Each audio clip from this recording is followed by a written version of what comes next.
Previously on The Average Consumer. All the characters are 10 years after the first movie. And... Joe! What? Huh? Kelly? Again?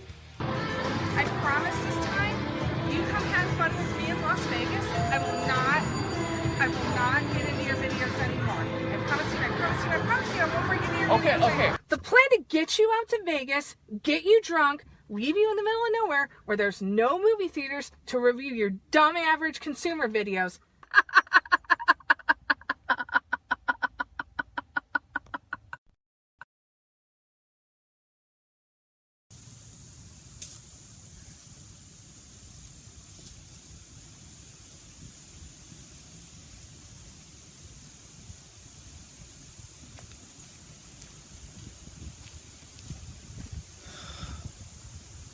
Hi, I'm Joe, and recently I was left in the middle of nowhere, right outside of Vegas, for supposedly cutting off Kelly's hand or whatever. I don't know, I saw her using it in the video, but whatever. And right now I'm trying to make my way back to a movie theater so I can properly review movies.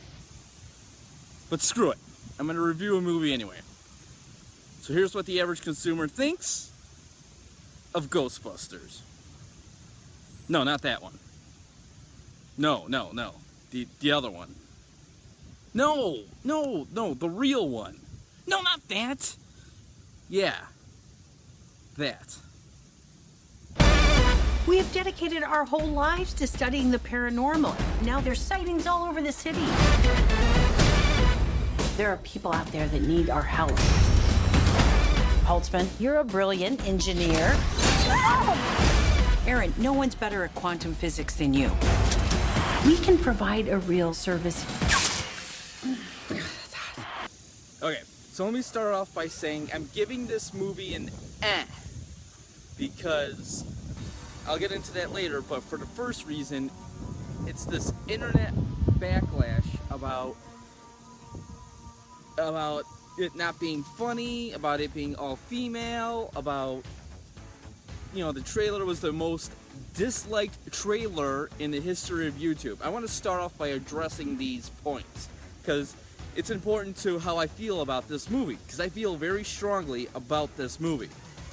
Now, first off, it's not Ghostbusters 3. Get over it. See this movie with an open mind. See this movie because you want to see a funny movie. Not because you want to see Ray, Peter, Egon, and Winston bust ghosts. Don't get me wrong, I want to see that too. I have the entire cartoon box set. Okay, so if you want to see it, get that. Get the first movie. It's available on VHS, DVD, DVD again, Blu-ray, 4K. Alright, no one's stopping you from seeing the original characters bust ghosts. Are you just, I can kind of imagine that you want to see a new original adventure with the original Ghostbusters, and Ghostbusters 2 did not give that to you. Here's the thing, it's not the new cast's fault, you know, for this movie being different. It's Bill Murray's fault. Bill Murray prevented you from getting a Ghostbusters 3. Dan Aykroyd was all for it. Harold Ramis was like, I'll help you write it. Everyone else was like, eh. But Bill Murray was like, no. Every time there was a script was turned in, Bill Murray was like, no. So don't blame the new cast, blame Bill Murray. I love Bill Murray. Caddyshack, Ghostbusters, Stripes, the first 4 years of Saturday Night Live that he was on. Golden, even the best part of Space Jam and Zombieland, okay? This, you know, he's just witty.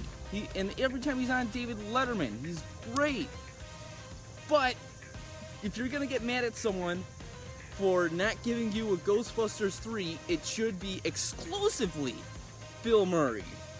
So, unfortunately, Harold Ramis passed away, and it's impossible to get the original cast back together. But you still want to see a Ghostbusters movie, right?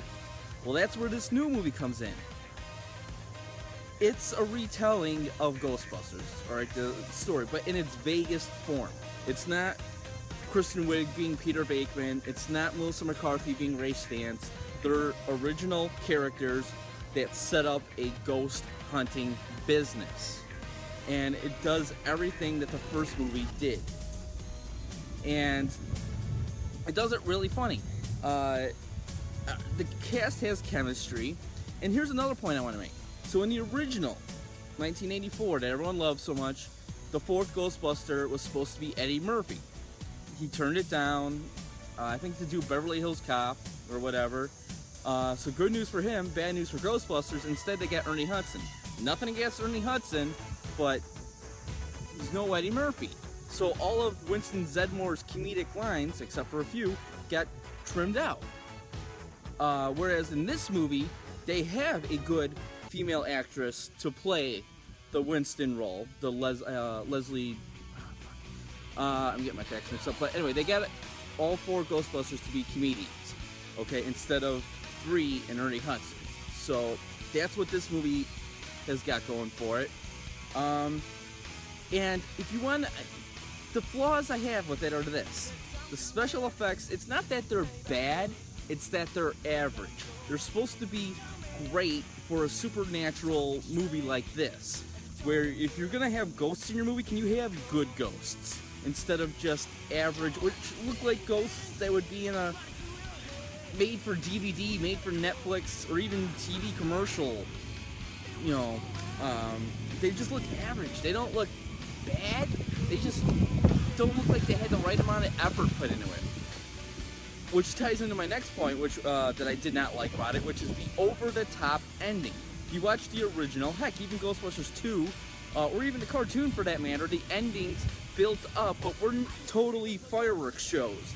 They were just hero against villain in the plainest form. This is what they got was over the top, including the Ghostbusters had additional tools, weapons, whatever you want to call them, aside from the traditional proton pack or even slime blower and trap. They had a couple extra ones, which felt like stuff that you would get in the Ghostbusters recent video game. And at first I thought, that's weird, but then I realized this movie is made by a company that makes video games. So it kind of felt like synergy, or whatever you want to call it, where a company uses, messes with art to sell another product, whatever you want to call it. Oh yeah, selling out. So, but other than that, I don't want to overhype, but one of my personal favorite highlights of the movie was Chris Hemsworth, who was very funny. I was watching him, waiting for him to slip up, and instead, I was paying so much attention to him, I was laughing the entire time. He was great. He was deadpan. He showed up and did what he was supposed to do, and it was hilarious. And yes, I wouldn't mind seeing a Ghostbusters 2 of this. Hopefully, Ghostbusters 2 would be a new original adventure with a funny cast. So, I liked it. I'll see it again. I'll see it twice. But I'm giving it a because I know some people aren't going to be open-minded to a new cast playing Ghostbusters. So if you have an open mind and you want to see a funny movie, I genuinely think you'll like it. And that's what the average consumer thinks of Ghostbusters, the new one. Now, if you excuse me, I gotta find my way home. I'll go this way.